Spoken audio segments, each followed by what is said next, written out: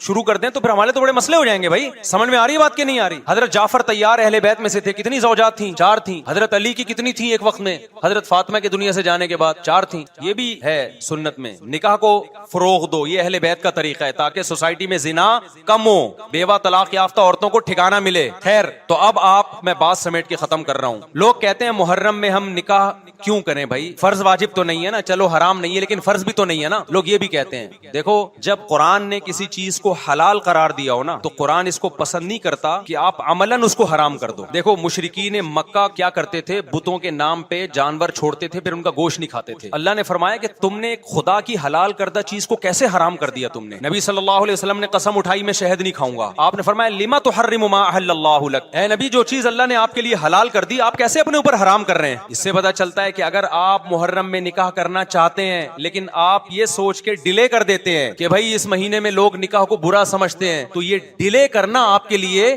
ناجائز ہوگا. کیونکہ لما تحرم ما احل اللہ لک, اللہ نے جس چیز کو تمہارے لیے حلال کیا تم نے کس دلیل کی بیس کے پر اپنے اوپر پابندی لگائی ہے اس پر؟ ایک تو ہے نا کسی کو شادی کا خیال ہی سفر میں آ رہا ہے, ربیع الاول میں آ رہا ہے, وہ تو ایک الگ بات ہے, لیکن اس کا نکاح محرم میں ہونا تھا, صرف محرم کی وجہ سے وہ ڈیلے کر رہا ہے کہ جی میں ربیع الاول میں لے کے جاؤں گا. یہ ڈیلے کرنا قرآن و سنت پہ زیادتی ہے یا نہیں ہے؟ یہ اللہ کے حلال کو عملاً حرام کرنا ہے یا نہیں ہے؟ نہیں ہے بات سمجھ میں. پھر اگر کوئی شیعہ آپ سے کہتا ہے کہ بھئی آپ ہمیں چھیڑنے کے لیے یہ کام کر رہے ہو, آپ بولو نہیں بھائی ہم آپ کو چھیڑنے کے لیے نہیں کر رہے, آپ کا مسلک ہے, آپ اس پر عمل کریں, ہمیں اس پہ کوئی اعتراض نہیں ہے. لیکن ہم کس کے پر عمل کریں گے؟ ہم اہل سنت والجماعت ہیں. کتنے صحابہ ہیں, خود نبی کی نکاح محرم میں ہوا ہے. اور ویسے بھی ہمارے ہاں شہادت ایک منحوس عمل نہیں ہے, شہادت ایک مبارک عمل ہے. 10 محرم پہلے سے فضیلت والا دن تھا, محرم پہلے سے فضیلت والا مہینہ تھا. حسین ابن علی کی شہادت سے اس مہینے کے تقدس کو 4 چاند لگ گئے ہیں اور مقدس ہو گیا یہ مہینہ. یہ کیسی بات ہے جو شہادت کا دن ہو ہم اس کو منحوس قرار دے دیں؟ بھائی ہمارا یہ جگرا نہیں ہے. سمجھتے ہو کہ نہیں سمجھتے ہو؟ تو اس لیے محرم میں اگر کسی نے نکاح کرنا ہے اس کو ڈیلے مت کرو میرے بھائی. لوگ کہتے ہیں فرض تو نہیں ہے نا, آپ اگر اس کے نحوست منحوس ہونے کی وجہ سے ڈیلے کر رہے ہو تو پھر آپ پہ فرض ہوگا کرنا. کیوں؟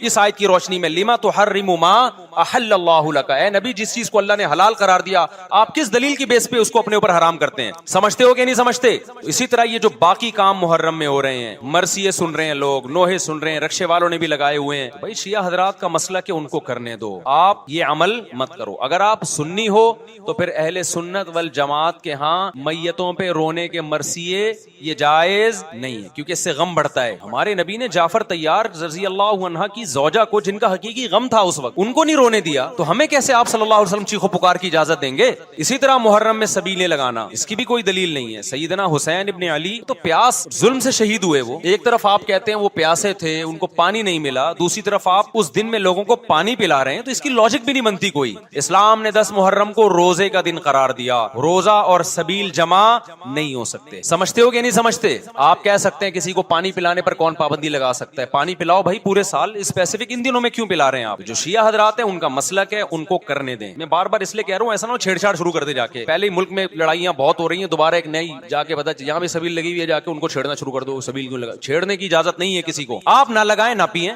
بولے بھائی ہمارے لیے محرم ایسا ہے جیسے دوسرے مہینے ہوتے ہیں, 4 مہینے محترم ہے, محرم, رجب, ذی قعدہ, ذی الحجہ. تو جتنا ذی قعدہ ذی الحجہ ہے اتنا ہی محرم اور رجب ہے. تو جیسے ان مہینوں میں نارمل رہتے ہو اسی ان میں بھی ہم نے ایسے ہی رہنا ہے. سمجھتے ہو کہ نہیں سمجھتے ہو؟ اور حلیم کی دیگیں مت پکاؤ محرم کی راتوں میں, حلیم کھا سکتے ہو جب چاہو اس خاص ان دنوں میں. اور ویسے بھی جو لوگ پوری رات حلیم کے دیگڑے میں گھوٹے لگاتے ہیں صبح روزہ